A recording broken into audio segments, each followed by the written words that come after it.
जिल्हाधिकारी आशिष येरेकर यांच्या हस्ते आज महारेशीम अभियान 2026 चा शुभारंभ करण्यात आलाय। यावेळी जिल्हाधिकाऱ्यांनी रेशीम रथाला हिरवी झेंडी दाखवली, तसेच रेशीम उद्योगाची माहिती जाणून घेतली।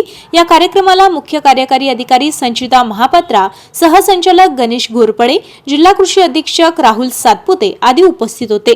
सन 2026-27 या वर्षात जिल्ह्यात एकूण 800 एकर क्षेत्रावर रेशीम शेती लागवडीचे उद्दिष्ट आहेत।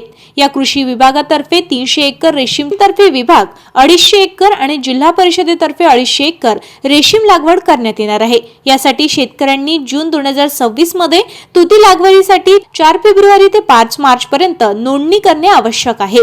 ही नोंदणी आपले सरकार पोर्टलवरून ऑनलाईन पद्धतीने करून त्याची प्रत जिल्हा रेशीम कार्यालयात जमा करावी लागणार आहे। यासाठी प्रति एकर 500 रुपये नोंदणी शुल्क आकारले जाणार आहे।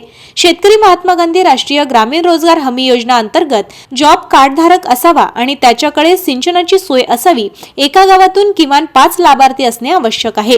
अर्जदाराने 7/12/8 उतारा, चतुर्थ सीमा नकाशा, आधार कार्ड, बँक पासबुक झेरॉक्स आणि 2 पासपोर्ट आकाराचे फोटो अर्जासोबत जोडणे आवश्यक आहे।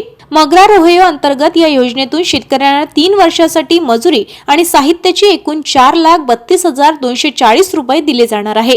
सिल्क समग्र 2 योजनेतून जे शेतकरी अल्पभूधारक नाहीत त्यांच्यासाठी ही योजना असून या प्रवर्गातून अनुदान दिले जाणार आहे। यात 1 एकरासाठी 3,75,000 रुपये, इमासाठी ते 4,50,000 रुपये अनुसूचित जाती जमातीसाठी दिले जाणार आहे। 2 एकरासाठी 5,62,500 रुपये इमावासाठी तर 6,75,000 रुपये अनुसूचित जाती जमातीसाठी दिले जाणार आहे।